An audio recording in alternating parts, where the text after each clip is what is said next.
You are listening to the Mother of All Talk Shows podcast with George Galloway. As the German statesman Metternich said when told of the unexpected death of his French rival Talleyrand, dead, I wonder what he meant by that. Did Prigozhin fall from an extremely high window? Or was it a terrorist assassination? And why did the United States evacuate all of its nationals from Belarus, the base of Prigozhin and Wagner, over the last few days?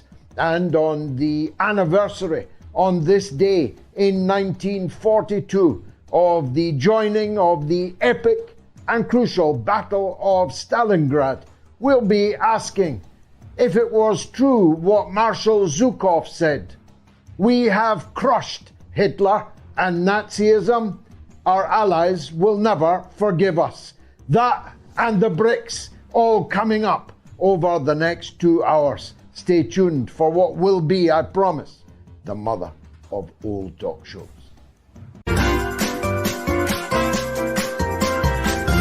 You are listening to the Mother of All Talk Shows podcast with George Galloway.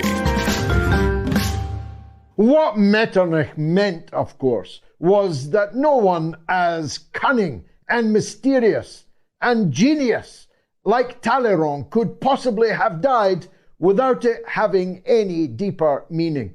Tonight we'll be asking if the strange and unexpected death plummeting from the skies on a private aircraft on a flight from Moscow to St. Petersburg has some deeper meaning.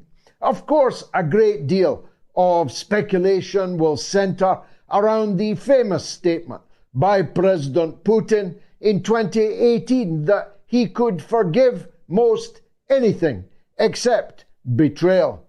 We can recall the statement by the same President Putin that those who led just 2 months ago the so-called March on Moscow had done an act of treason and that they would be dealt with. Of course, many will imagine that this all proves the long hand of President Putin. But you'll not be surprised, perhaps, to learn that in this case, at least, I don't think so. For a start, it blows a hole in Russia's opportunity to gain from the turmoil in Niger, where I assume the last video appearance of Prigozhin was filmed. The Wagner Group is very important, not just in Niger, but in Burkina Faso and also in Mali. It is also fighting ISIS and Al-Qaeda terrorists in other parts of Africa. Now, they may continue to do that without their head, but the plane that blew up over Moscow today also had his deputy, Utkin, in the plane beside him. So Wagner just lost their leader and their deputy leader, and blowing away perhaps the possibility of a decisive role in a big crisis in Africa, where US and French imperialism was seeking to reverse the coup in Niger. The second reason why I don't think so is the BRICS. This is a gathering of immense importance to Russia in Africa, in South Africa. Putin himself just delivered the address he could not make in person by video hours before the events surrounding the plane crash between Moscow and St. Petersburg. It's an embarrassment for Russia, whether Putin had him killed or whether someone else successfully assassinated him, which is the theory to which I myself, in events that are only an hour or two old, am beginning to lean. I'll tell you why. There are far more unspectacular ways of killing Prigozhin than blowing him out of the sky with the death of 9, or let's call it 8 others, 3 pilots, other passengers. If he flew out from a Moscow airport, he could have been killed in the Moscow airport with 1 bullet or 1 whiff of Novichok. He could have been dispensed with very cleanly, with no collateral damage, and in a way which would have drawn far less international interest. The second reason is this, that the United States, just 72 hours ago, and apropos apparently nothing at all, withdrew all of its nationals from Belarus, who was based in Belarus, who was living in Belarus, who had recently established a camp in Belarus, none other than Prigozhin and his Wagner group. Now, I'm not suggesting for 1 minute that there's no valid reason to suspect the hand of Putin seeking revenge for what happened a couple of months ago. I'm just asking you to balance the probabilities. And when I do that, at this early stage, my finger of suspicion points towards a political assassination. The United States is not the only party that could have an opportunity, could have a motive for carrying out this assassination. France is another. After the events in Niger and the importance of Prigozhin in African struggles, France would be a potential culprit. But the United States must have known that something was going to happen to Prigozhin unless they can come up with another explanation as to why their nationals were suddenly pulled out of Belarus, with no explanation and no other theory occurring to me or anyone else at this point in time. Either way, it's an embarrassment to Russia. If someone can get explosives, a bomb, onto a plane at a Moscow airport and kill not just the leader and the deputy leader of the Wagner private military company, that is a black eye, to say the least, for Russia. If Russia themselves killed Prigozhin, well, no doubt it will have a chilling effect on anyone else who in the middle of a war decides to lead a mutiny against the government in Moscow. But as I say, there were easier ways and better times to have carried out that revenge.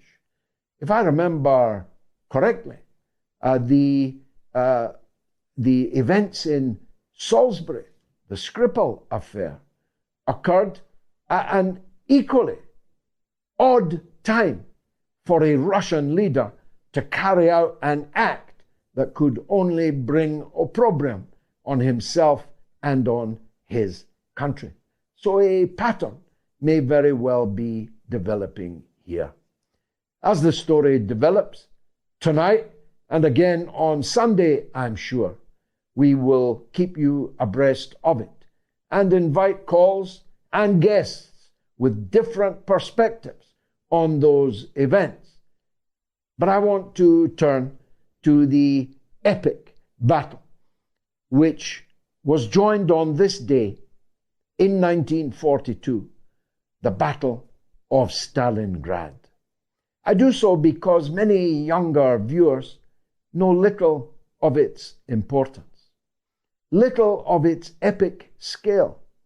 It was the biggest battle in all human history, and it had the most important outcome in all human history.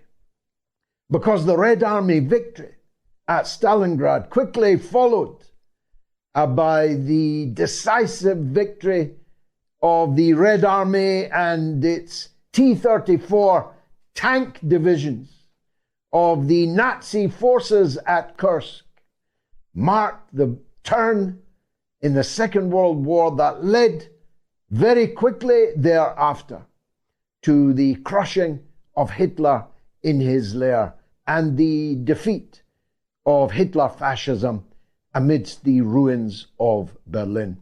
Kursk, incidentally, was won exactly 80 years ago this day, an auspicious anniversary for both of those reasons.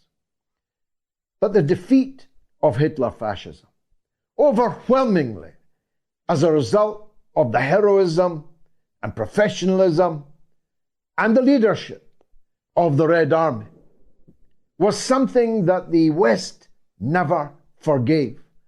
As the victor of the battle for Berlin, Marshal Zhukov predicted so presciently at that time, "We have destroyed Hitler and Nazism. Our allies will never forgive us." How significant a prediction that turned out to be.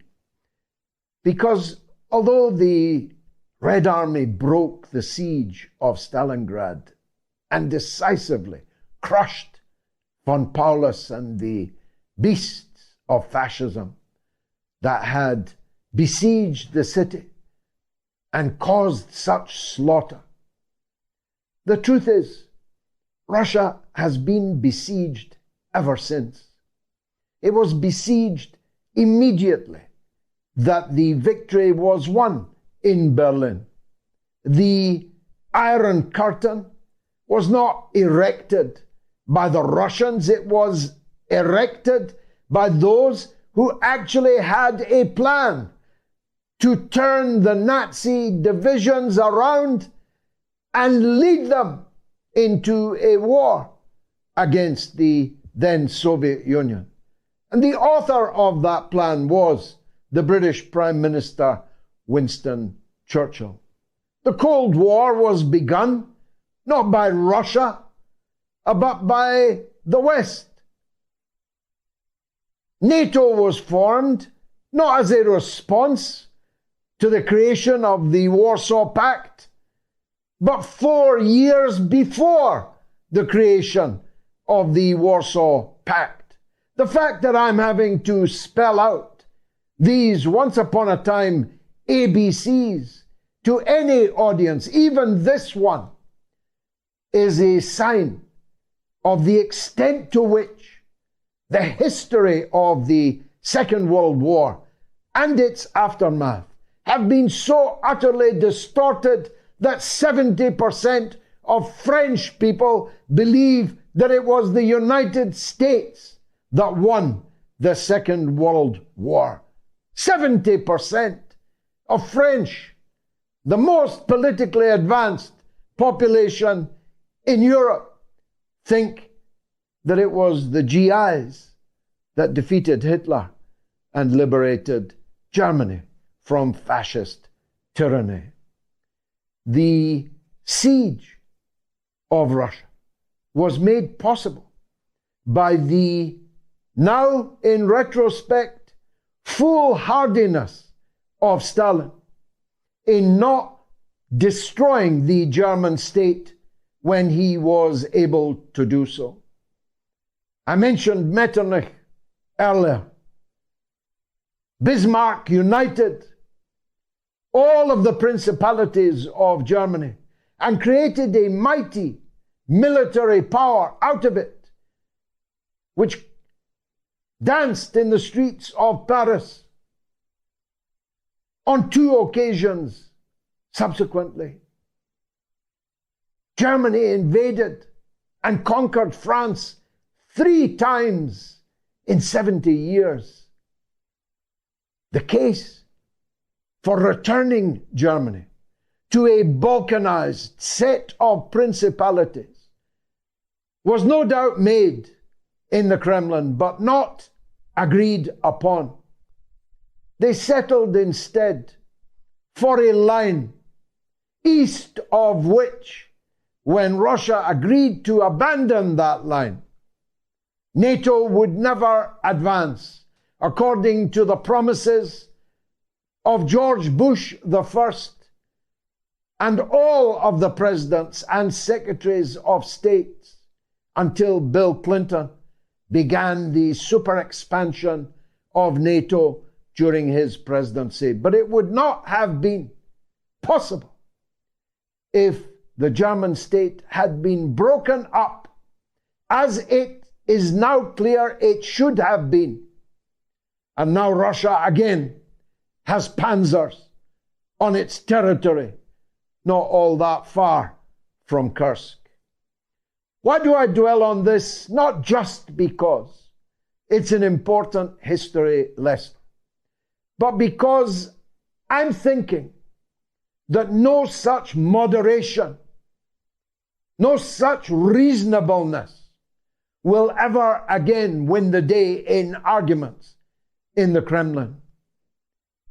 Dividing Ukraine along the Dnipro, along the current line of control, freezing the conflict on a North-South Korea basis, would only be a harbinger of great disasters to come.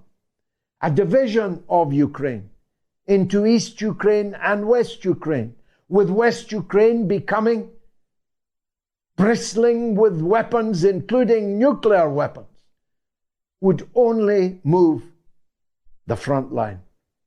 A much more radical outcome of the war in Ukraine, it seems to me, is much more likely.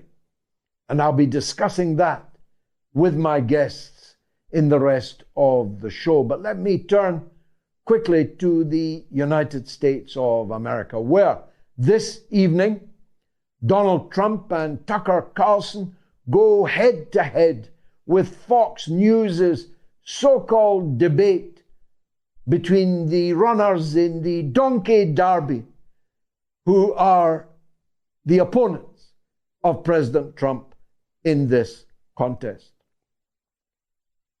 I'm sure, as you are, that Tucker and Trump will win the day, the ratings war. In fact, it will be no contest by an entire furlong. These two thoroughbreds will trounce the opposition in the donkey derby. But that's not my point. If you have not yet seen the interview between Tucker Carlson and Colonel Douglas McGregor, whom you saw first here on the mother of all talk shows, and more than once, then you have missed the most important interview that you may ever watch in your entire lifetime, unless the lesson of that interview is learned and heeded and acted on quickly. Colonel McGregor's tour de force and Tucker's monologue about how this war in Ukraine has been the big lie, a big lie of which Goebbels himself would have been proud.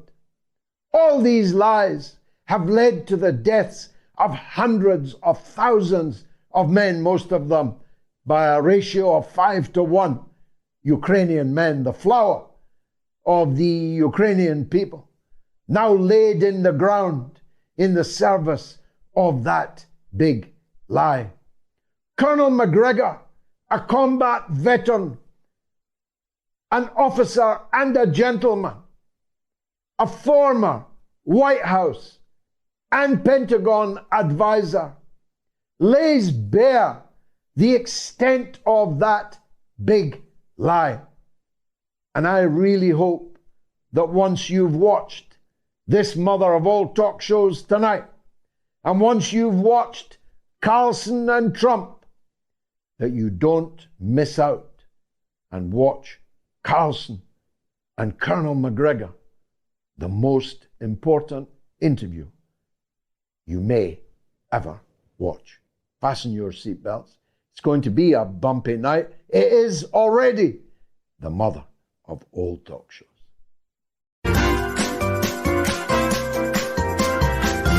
You are listening to the Mother of All Talk Shows podcast with George Galloway.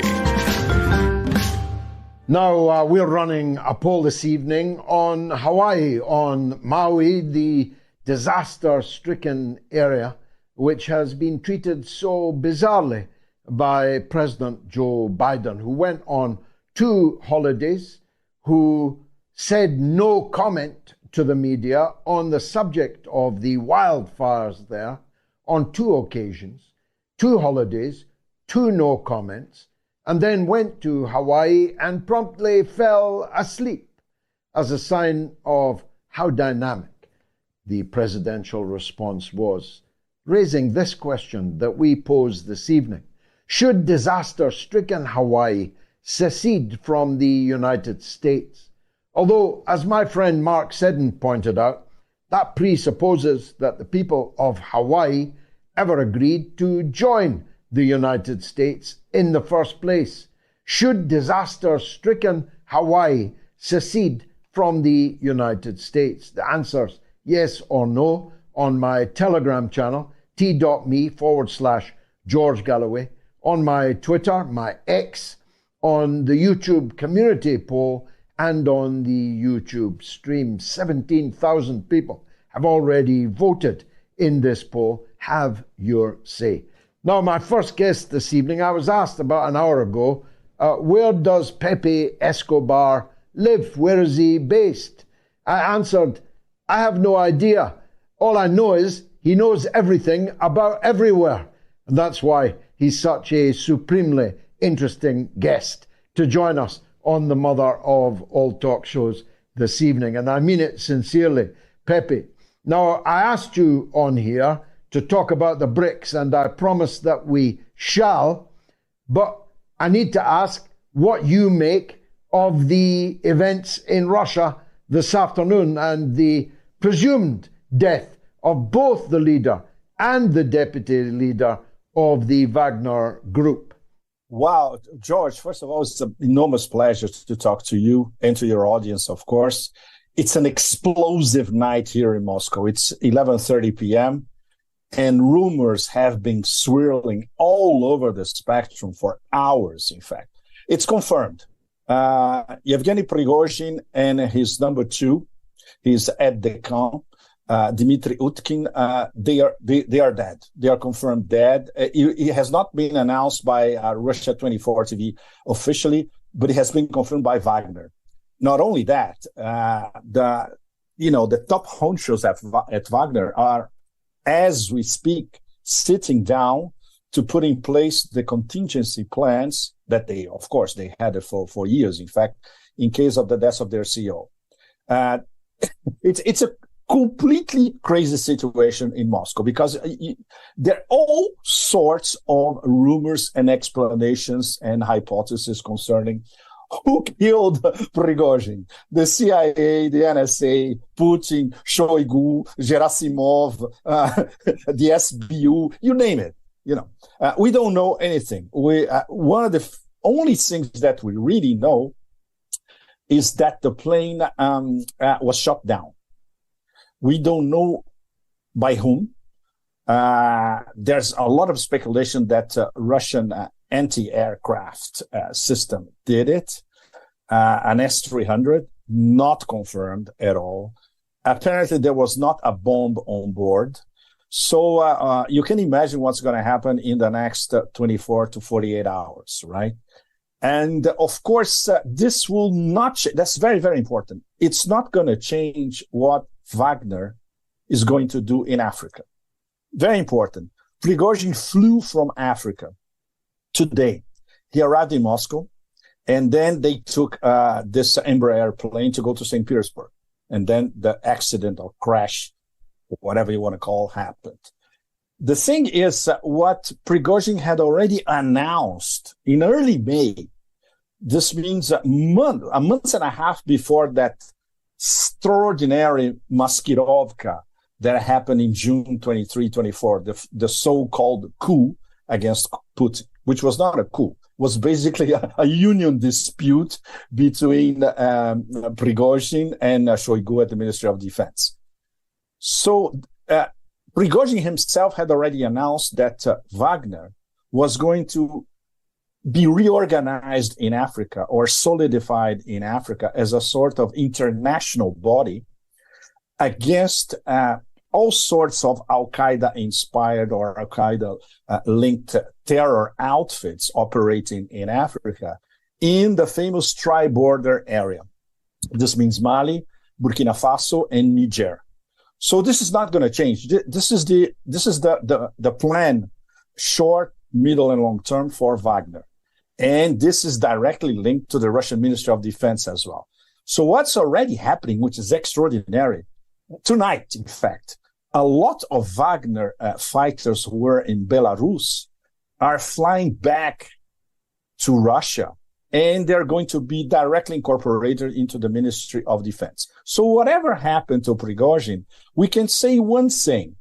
The Prigozhin chapter, which is a sort of 10 Netflix series in one, especially these past few months, is over. But Wagner, incorporated in the Ministry of Defense and acting as a very, very strong force in the Sahel, in Africa, it's a given.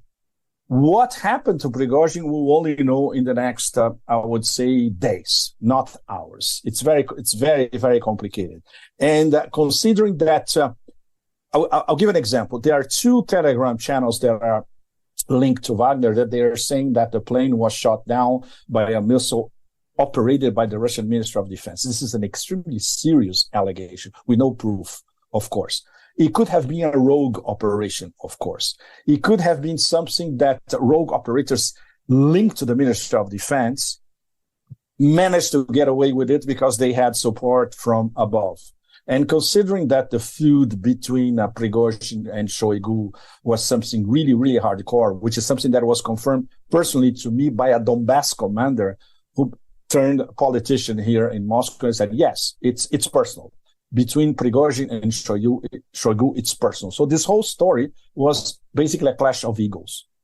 And now it's more or less resolved, at least for the moment. Can the orchestra, though, play as well without its conductor and his deputy? Are these musicians capable of operating under new management? And what's the argument for having such a mercenary force? In any case, I, from the beginning, have said that it's an extremely unhealthy growth on the Russian body politic, that the state has to have a monopoly of that level of force, drawing my inspiration from Machiavelli's same conclusions. Shouldn't they just forget about Wagner now and everyone join the army? In fact, George, they will forget about Wagner because Wagner will be renamed and will be incorporated into the Russian Ministry of Defense. So Wagner, as we know it, will continue, but under new, very, very special management. This means directly the Ministry of Defense. But the mandate and what they are supposed to do across Africa is not going to change. The same thing, it's what they did in Syria. They're going to replicate, and they're already replicating in Africa.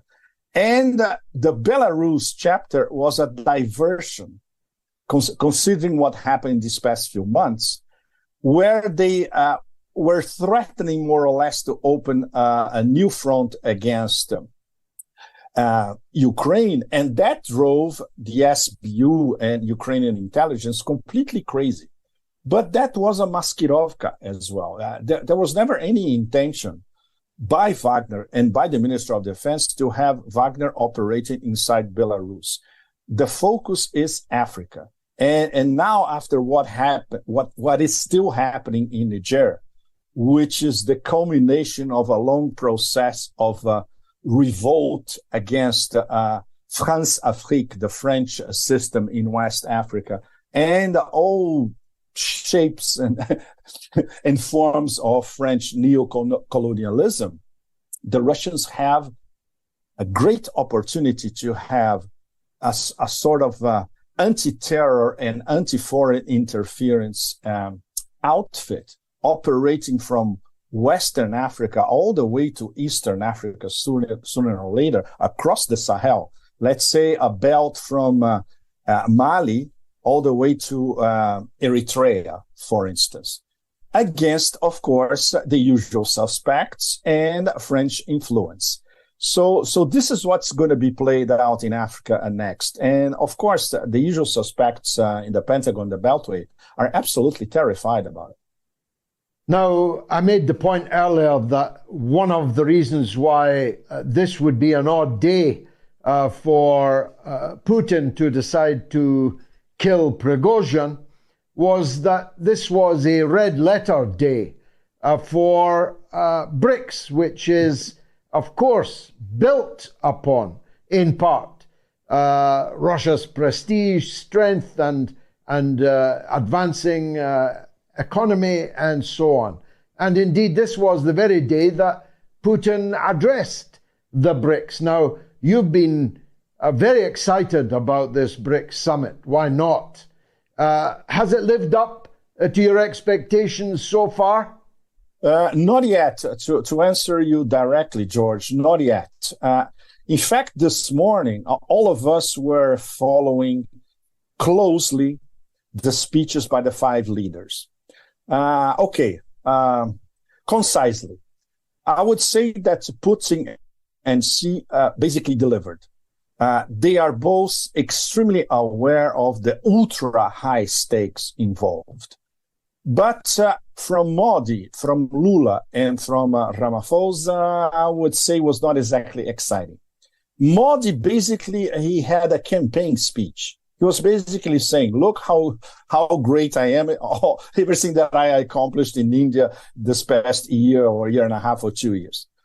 Lula was not the Lula that we're used to. He can be an absolutely outstanding speaker when he improvises. He was reading notes, and obviously these notes were not written by him. This is something we can tell right away. Even the way he speaks his Portuguese, you can tell right away that this is not Lula thinking, and this is not Lula arguing, So he was below par considering his very, very high standards as a public speaker. And Ramaphosa was basically taking notes and basically repeating slogans that we are all familiar with, but without elaborating on them. Praising his colleagues for some of the things they said, of course, but they had already discussed that among themselves. So they knew exactly if they were in sync, and they are in sync about most of it, in terms of BRICS as a sort of new G7 or the real G20 from now on, or even an alternative United Nations, or the most important multilateral organization at the moment to organize the inclusion of the global south in international relations, the reach towards Africa, which is very, very important. The Chinese have been saying that for years, in fact. And it's no wonder that Xi Jinping tomorrow is going to have a meeting, only China and 40 or 50 heads of states from all over Africa, and also from the G77, which is the new non-aligned movement, which, by the way, George, the G77 is now G134. There are 134 developing nations on this group, on this non-aligned group, which is basically the cream of the crop of the global south. And they're all interested in BRICS, and they're all interested in discussing with BRICS, and they're all interested to have some of their members as part of BRICS. Which brings us to who is going to be part of BRICS Plus, which is something that they said, the South Africans said today, it's going to be announced tomorrow. There are 2 conflicting versions coming from the South Africans themselves. They're going to announce tomorrow the procedures for the new members of BRICS Plus, and there's another interpretation that they already have a list. What we managed to know so far is that we are very close, possibly, of a BRICS 10. At the moment, it's BRICS 5. The BRICS 10 will have Argentina. This was Brazil's vote, essentially, among the 5. Egypt, Iran, Saudi Arabia, and the Emirates. And what does that tell us? This is extremely important. It tells us that the BRICS are more or less getting closer and closer with OPEC plus. This is the energy angle, which in this case, geoeconomically is even more important than the geopolitical angle. But now we're going to have enormous producers of energy together sitting on the same table, including Russia, of course, Iran, Emirates, Saudi Arabia, Egypt, Russia, and soon we may have Venezuela as well. And in the second batch, why not Kazakhstan? You know, can you imagine what this means in terms of having between 60 and 70% of the major producers of oil and gas sitting on the same table on a geopolitical level, not only in an organization that is strictly business and energy business like OPEC plus. This is I see this as the real game changer, because what's going to happen afterwards, the second step? They're going to start trading among themselves and with their customers in their local currencies, which is part and parcel of the discussions since yesterday in Johannesburg. How we're going to increase trade in our currencies, all of us 5 BRICS members. And if it's BRICS 10, the same thing will apply. So we're going to have dirham, we're going to have the Iranian rial, all part of this trade connectivity in local currencies. So I would say that the next 24 hours could be a game changer. Let's not have too many high expectations, of course. We all do. But if they dare, first of all, to publish for the whole world to see, okay, the procedures for admission are that. They're not very complicated. All the 23 of you who applied sooner or later will get in. And all 40-something of you who expressed interested, we're open to all of you. So soon we're going to have BRICS 40, BRICS 45. Can you imagine that? It's possible, but not this year, George. I would say that the consolidation I'm already imagining it. Living these days. You already imagine it. I'm already imagining fantastic. it. with excitement.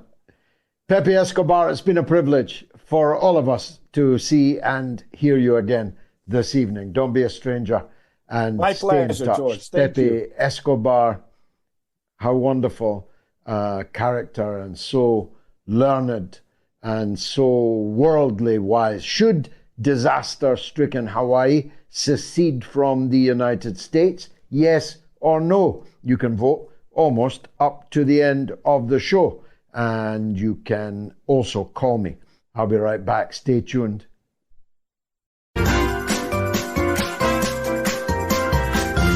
You are listening to the Mother of All Talk Shows podcast with George Galloway. Well, it's been quite the show. An unexpected turn of events. The death, the killing, I think we can say, of Prigozhin and his deputy on board their private jet flying from Moscow to St. Petersburg. Shooting down of the plane, or the plane being bombed in a terrorist act of sabotage, as yet we don't know. What we know from Pepe Escobar is that rumors are swirling wildly, and not just, I'm sure, in Moscow, in Russia. Now, we talked to Pepe about the BRICS that's taking place in South Africa, and very informative, as I expected, we expected him to be. But let's hear from my good friend and former colleague Ahmed Caballo and Clinton Nzala to get an African perspective on what's happening down in South Africa. Gentlemen, very good to see you. I don't know if you heard Pepe's, well, I was going to say excited, but maybe a bit less excited than he had previously been about the BRICS meetings so far. What's your own perspective on it? Yeah, I mean, the whole African continent is excited about BRICS. And we went to the streets of Johannesburg and we got some box pops. And everyone was excited. Every taxi that we drove in, the taxi drivers expressed their excitement. However, going to the event today and yesterday, the excitement has kind of died down a little bit, because although BRICS is definitely needed and it's definitely the future, because of the actions of the South African president, Cyril Ramaphosa, to not allow Putin, to disinvite Putin from attending in person, I think it's put a bit of a downer on the whole event. Today, kind of Putin, it seemed like he took a bit of a shot at Ramaphosa. He said that, Russia will be hosting the next BRICS and Russia will make sure that it's independent and not, subject to external pressures. I'm not sure if he worded it exactly like that, but that was the gist. And it definitely felt like a dig. Then Ramaphosa said something back, mentioned the war in Ukraine, and then said something like, as you said that you want this to end, the you said part of it felt a bit targeted and telling in the tone. And then we have President Modi, who seems to want to have one foot in the West's camp and one foot in BRICS' camp. In his speech today, I think he mentioned the G20 in positive terms and then mentioned BRICS. And it's like, why are you mentioning G20 at BRICS Summit? I'm sure none of the G20 members are mentioning BRICS when they meet. So there was positive comments from President Lula. The Chinese are obviously always reserved in their assessments, and Putin was, no holds back bars, and was denouncing the West for, causing global insecurity through its sanction regime, through its wars, through its regime change program. But I just feel like there's two members, South Africa and India, that might potentially be letting the slide down. Is that how you saw it, Clinton? It certainly seemed also to be the view of Pepe Escobar. Is that how you two saw it? I definitely agree. I think the best I can say, it has been lukewarm. Like a lot of people expected decisive statements, decisive postures from the leaders of the BRICS nations involved. Then I think for the past couple of months or weeks leading to the BRICS Summit, I think President Ramaphosa has failed to show a backbone. Today we are having 4 leaders at the summit against expectations of having 5 leaders. And many people, they think this is a result of President Ramaphosa failing to stand up to the bullying tactics of the West. He failed to make it clear to say, as a host nation, all leaders of BRICS that were supposed to be in Johannesburg were going to travel to Johannesburg. So at one time, he had shown like he was willing to take a stand. He was willing to have President Putin here, safe and secure. Then at one moment, he seemed to backtrack. So all this kind of affected, I think it has affected the mood of the summit. A lot of people, BRICS is seen as an alternative. It's supposed to be a group of people who cannot be swayed around by some Western bullying or whatever, but President Ramaphosa has failed to show that. So generally, the whole conference is very lukewarm. And like Ahmed pointed out to say, I was shocked when we had Prime Minister Modi talking about how India is going to help the African Union to get a seat in the G20. Like at the BRICS Summit, why are you going to be talking about the G20? It's like totally unrelated. And I think that the reason why we've got groupings like BRICS is because of members of the Global South seeing that groups like G20 were not giving them the voice that they wanted. At the best, those were reduced to just talk shops. And if they are ever invited, sometimes they do send out token invitations to certain countries from the Global South. But we know to say those countries there are not taken seriously. They are just treated like bridesmaids or escorting some people to their marital bliss. So I think that then organizations like BRICS, at least they gave the Global South a voice.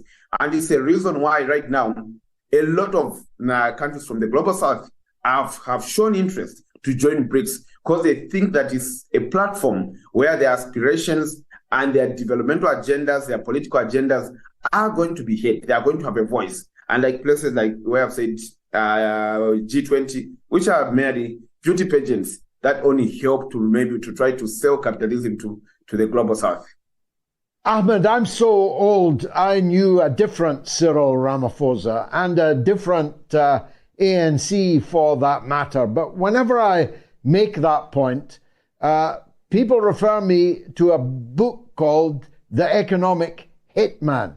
And they imply that the economic hitmen have got to Cyril and to the ANC, and that they're not actually free agents to be what perhaps they would like to be, certainly what they would once have liked to be.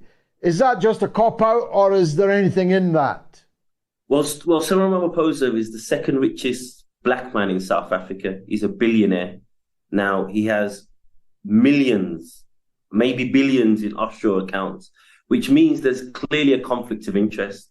You know, South Africa is the most unequal country in the world at the moment.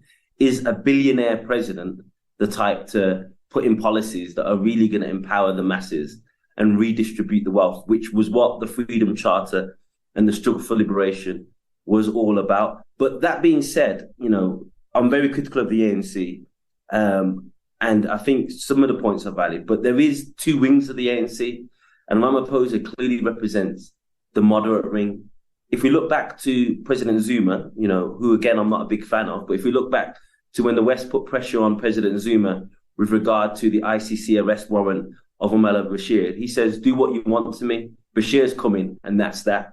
Now, you know me, you know my family, we oppose the Bashir regime, but we think it's a principled position because the ICC, I think it was nicknamed by the Gaddafi, the International Caucasian Court, because it only goes after African leaders. It really loses all credibility when you look at the people that it goes after. So I'm not one of these Sudanese people that believes Bashir should be in the ICC, not because he's not a war criminal, because I just don't believe in the institution. I believe that, you know, if you're going to try someone in a court that has no legitimacy on the continent, it doesn't mean anything. It just looks like a Western instrument to go after African leaders. But yeah, I mean, when we spoke to taxi drivers, this is the best way to get the feel of what people are saying on the ground. All of the taxi drivers feel that Ramaphosa has basically lost his backbone. And it's not just that he disinvited Putin. If we think back, he did much worse than that. He made up this fake quote that there's no way the Russians ever said about, if you dare arrest Putin, it will be a declaration of war. Now, because it was such a provocative thing to misquote an ally about, the Russians had to come back and say, we never said that. But it does go without saying that if you were to arrest any head of state, it would be a declaration of war. So I think it wasn't just, disinviting him. I think it was the comments afterwards that showed that he's not a reliable partner and maybe not, the one that should be leading the African charge in the BRICS. Clinton, what significance for Africa do you see in the death of Prigozhin and his deputy in the plane crash in Moscow, outside Moscow today?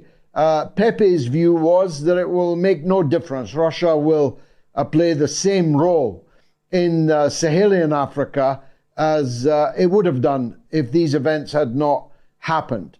Do you have any views on that, any apprehensions about that?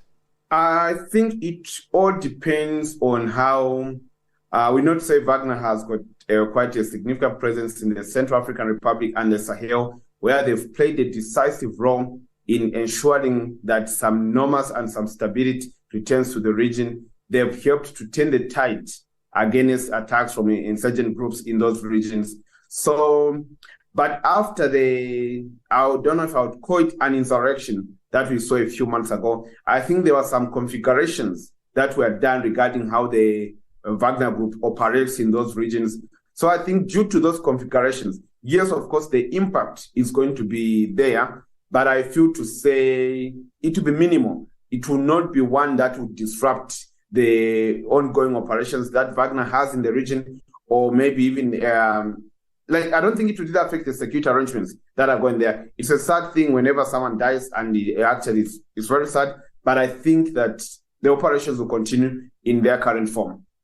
Ahmed, last word to you, and changing the subject necessarily short of time. The big struggle in Nigeria must reach a conclusion sometime soon in the courts. The question of whether or not the current president of Nigeria was actually legally entitled to be on the ballot paper. And I have somewhat unexpectedly emerged as someone in that mix.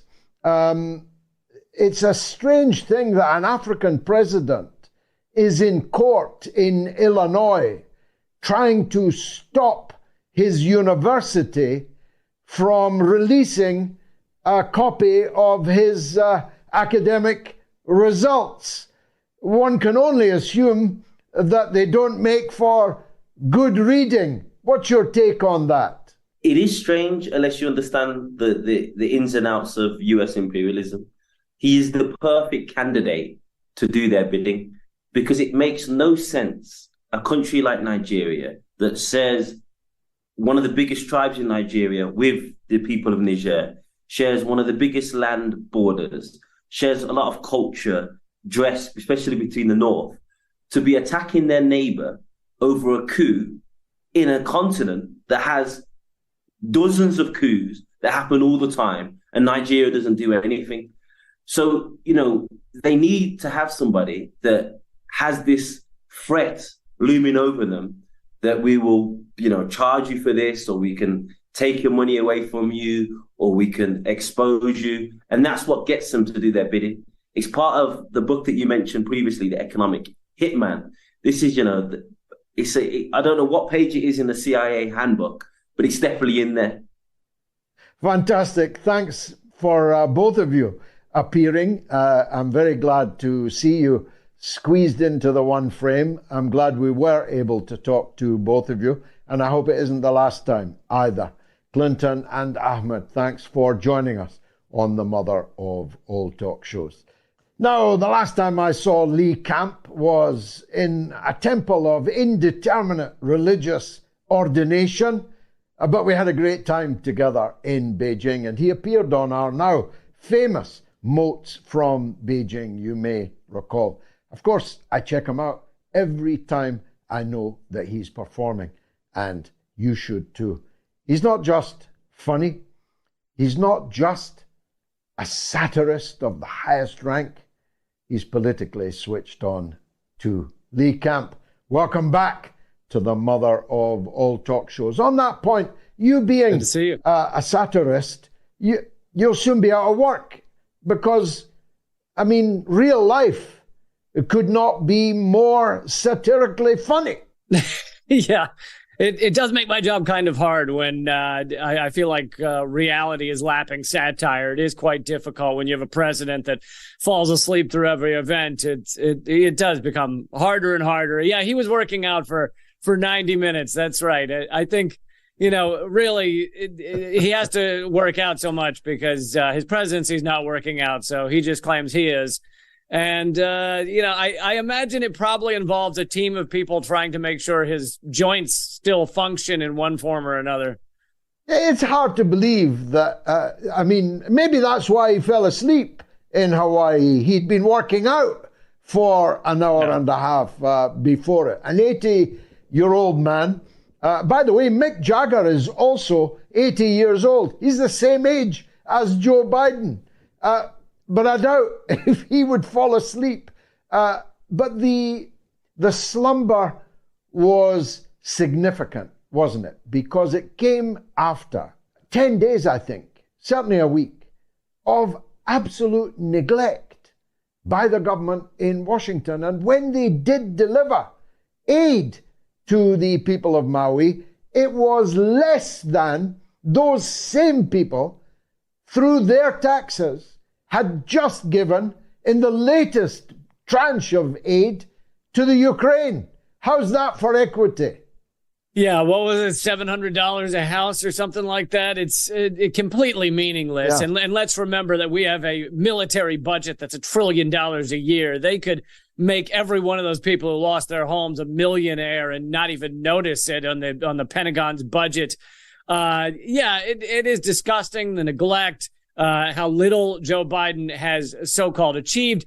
But, maybe this is a good thing for the American people to see that when the president is essentially meaningless, essentially just a sack of flesh falling asleep in every meeting, all the machines continue to run. And it actually shows how little the presidency kind of matters. You have the military-industrial complex, the corporate America that is making most of these decisions around the world and wreaking havoc. And the president is kind of like, he makes a decision here or there, or the people around him do, but it's kind of meaningless. And maybe this is helping the American people wake up to, a pun, I guess, unintended, wake up to how little the presidency matters in the scope of things. The wars continue, the bombing continues, the disgrace that is our infrastructure in America remains the same. There's just so many levels that nothing changes, whether you have Biden falling asleep every 3 minutes or Donald Trump ranting and raving every 3 minutes. It doesn't seem to change. Well, according to Biden, the economy is doing very well under the Democrats. The fact that your mortgage rate is now 8% in the United States, which presumably will cause a crash in the number of houses bought and the number of houses sold, because who's going to move from the fixed term mortgage they're already on to an 8% mortgage on a new property? This is symptomatic, isn't it, of a deep malaise in the U.S. economy. Yeah, people are struggling horrifically. I believe it's still 2/3 of America that say they live paycheck to paycheck.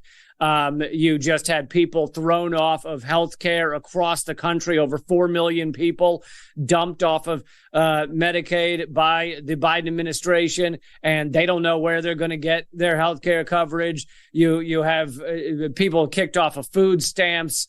It's just, again, these presidencies are very similar. The Democrats talk a game as if they care about human beings, and they don't. And people are struggling in just so many ways. There's over $1 trillion of credit card debt.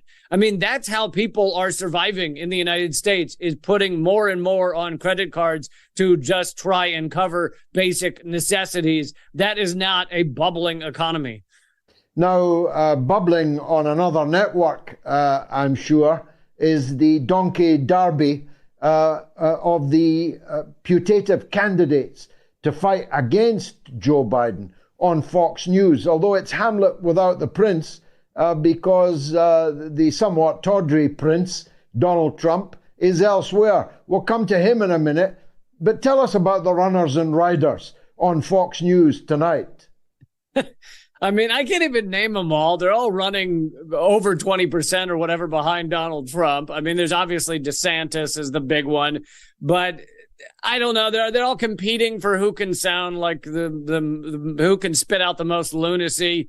And it is all meaningless, as we've seen time and again. No matter what these people say, they all tend to do the same things in office, whether it's a Democrat or a Republican. They all, Republicans try and act more right-wing, Democrats try and act more left-wing. And then when they get into office, nothing they said matters. So I don't know why people tune into these debates and act like what's being spoken is any kind of truth. Although one of them is really two men in disguise, isn't he? That fellow, Chris Christie. I'm sure he's two men in the same suit. He very well might be. Is he the fattest man ever to run for office?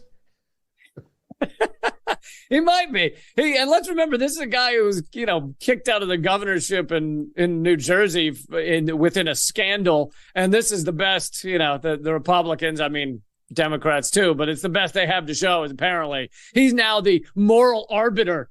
That's how far we've sunk. The guy who left his governorship under massive scandal is now the moral arbiter of the Republican Party. Let's turn then to the prince. He made he made a big choice not to join the debates. He's so far ahead. You could see why he took that decision. And Tucker Carlson's definitely determined to get his own back on Fox News. So their event is clashing directly with the Fox News debate. First of all, who'll win the ratings war on that one? And what are you expecting from Carlson and Trump? Yeah, I bet you Trump probably wins the rating war. I mean, I don't like walking around. I live in Baltimore now. Walking around, I don't know if anybody even knows there's a Republican debate happening. I don't know if people are, is anyone really tuning into this clown show? But I'm sure Trump will win that ratings war. And, I think we all kind of know what he's going to say. He did nothing wrong. He's the best president to ever live. He had a perfect phone call, all that stuff. I mean, it's funny because you have an incredibly corrupt con man going up against the portion of the ruling elite that desperately want to stop him from winning the presidency again. And they're all, of course, corrupt and in bed with the most horrific corporations in the world. And so you have the corrupt versus the corrupt. And, these latest charges, I guess, are some of the most significant, but maybe we'll get into that. Yeah, I mean, he's going to be arrested in Georgia tomorrow. What for? Yeah, it seems like the main charges are that they basically, he and his group put together a competing list of electors to claim that in certain states, including Georgia, he had won the state, and then send those electors to Congress to put them forward as the actual people that would vote for the president, which, to me, this is one of the key things that, well, first of all, I'll say this. Is it a crime? I'd say likely it is. It probably absolutely is. He's corrupt. He did everything he could to try and maintain his position as president. But he's going against other corrupt people who are equally corrupt in different ways. But I'll say this, that one of the things that is essentially not mentioned at all in this entire scandal, this whole idea of him putting together a competing electors, is the whole elector system. The electoral college is absolutely and horrifically undemocratic. These are people, the whole idea of the Electoral College was put forward initially in the United States in case the American people had the nerve to vote for someone that the ruling elite did not want. So basically you have this Electoral College, which is the final say in whether the American people got it right. And the Electoral College has put our president into office many times against the popular vote, or at least a few times. So it's a completely undemocratic system that Trump was trying to rig for himself. But of course, that aspect of it, how horrifically undemocratic this is, not mentioned really on your mainstream media. No, and just like the investigation into the Bidens. I mean, I keep reading in the small subsection of media that I inhabit, I keep reading that actually they're discovering more and more information about the Bidens, the Biden crime family, including this, to my astonishment. Apparently, Joe Biden, the vice president of the United States, was sending emails to his son and his son's business associates under false names, under pseudonyms. I mean, we know about Hillary and her emails and all this, but if the American people knew all this, surely there wouldn't even be a contest over whether Biden gets reelected or not. Yeah, I think his pseudonyms were Sleeping Beauty and the Crypt Keeper, or some of the names that he was using on email. No, but people should know that he was keeping contact about these dealings with his son. His son, obviously, on the board of that oil company in Ukraine, getting paid, millions of dollars, and setting up meetings. We now know they had at least one meeting with one of the heads of this oil company in Washington, D.C., that Biden was a part of. And another part of this story is that you see our mainstream media. I mean, the main people reporting on this are the kind of right-wing outlets, but you see all of the kind of liberal outlets like New York Times, Washington Post, etc., running in circles to try and justify the fact that they've gone years denying this story, denying the laptop was real, denying that Biden had anything to do with this Ukraine oil company, even though he said publicly, of course, that he got the prosecutor fired who was looking into this company in Ukraine. So it is amazing to see these so-called, established legacy media outlets, the gymnastics they're doing right now to try and make it seem like they haven't been running interference for the president of the United States this entire time. I mean, these are garbage outlets, and it's really showing right now. Tell us about your next tour, Lee. It's a great title, Not Enough Friends to Bury a Body. Who is that doesn't have enough friends to bury a body? That'd be me. But I'm doing a two live Zoom comedy shows. So anybody in the world can buy tickets. They're only $5, and it's at the top of my Twitter feed at Lee Camp. First time I've ever done this full new Zoom comedy show hour. And I'm doing one of the shows at a time that's good for London folks as well, because I didn't want you guys to be left out because of time zones. So September 2nd and 13th, and I really hope people check it out. I think it'll be a lot of fun. Keep a ticket for me, Lee. I'll definitely be in your audience. A pleasure, as always, remaking our acquaintance. Lee Camp, satirist and comedian of the first order. Get your tickets for his Zoom Comedy Club. That's a new one. And worth it. It's only $5. Now, I should have cleared the line already, because the legend, who's been poorly, is back. It's Norma in Bristol. Norma, a giant sigh of relief around the world from the audience that you're well enough to talk. How are you feeling? Oh, I'm a lot better, George, but I haven't heard all your program tonight because my husband has been taken into hospital about an hour ago, so it's all been very traumatic. Oh, gosh. Yeah, I know. I'm very sorry to hear that. So am I at the moment. I really am. Anyway, listen, I am not very happy about what you said about CND. I know you've got some very good points, but I wanted to point out that there are 3 things they're doing in September. There's a big arms fair, and they've got an event on the 13th in London about the arms fair. And as you know, Jeremy Corbyn's the vice president. But there's also a day of action on the 23rd of September, highlighting actually the position of nuclear escalation. And the film Oppenheimer is being screened on Tuesday the 19th at 6:30. I wanted to say that they're not great. I've been a member for years, but we're not forgotten that they do try.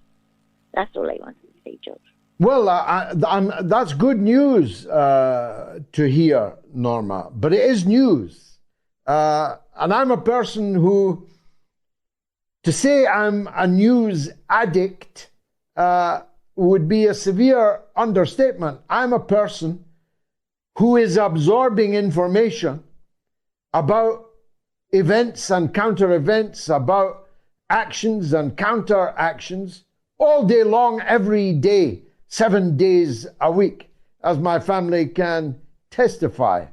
Even when I'm at my dinner, I am absorbing what's going on in the country, in the world. So the fact that it's news to me means that it must be news to the vast majority of our audience. So I appreciate your loyalty to the organization, and I'm genuinely pleased about the actions that you describe. But the fact that nobody that I know knows about them is a very telling point, isn't it? Well, it is, yes, I know. And I would like much more publicity, but we don't get a lot. No, I don't want to repeat myself, but they could have had a friend in Moats. But how I voted on Brexit was more important than my stance on abolishing nuclear weapons, which I think speaks volumes about Kate Hudson, the General Secretary of CND, and I don't resile from anything that I said about them, notwithstanding Norma's helpful update about their continued activity. But activity in the dark, where no one can see you and no one can hear you, except those that have passed your ideological litmus test and voted the right way on Brexit from your point of view, does not a mass movement against nuclear weapons make. I know because I have been in such a mass movement.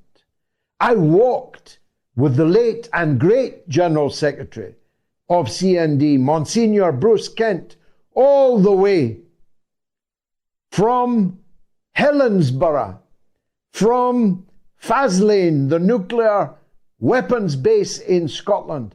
I walked all the way with Bruce Kent to Burgfield, the American military base in the south of England, holding a public rally every night that was ram-packed with people, friends and foes. Sir Julian Lewis, then a foot soldier for the nuclear weapons camp, dogged us every step of the way and heckled us at every public meeting. I was on the mass demonstrations of hundreds of thousands of people organized by CND in the early 1980s against the sighting of cruise and Pershing missiles in Britain and throughout Europe. But now they won't even come on my show in which they can tell you what they're doing next week and the week after that, because I voted for Brexit. That's where leftists are now. That is the nadir. And I've gone over my time again, but God willing, I'll be back on Sunday at 7 p.m. UK time with the mothership, with the Sunday edition of the mother of all talk shows. By then, things might be clearer in who killed Prigozhin, whose death today provoked the Metternich question. What did he mean by that? Good night.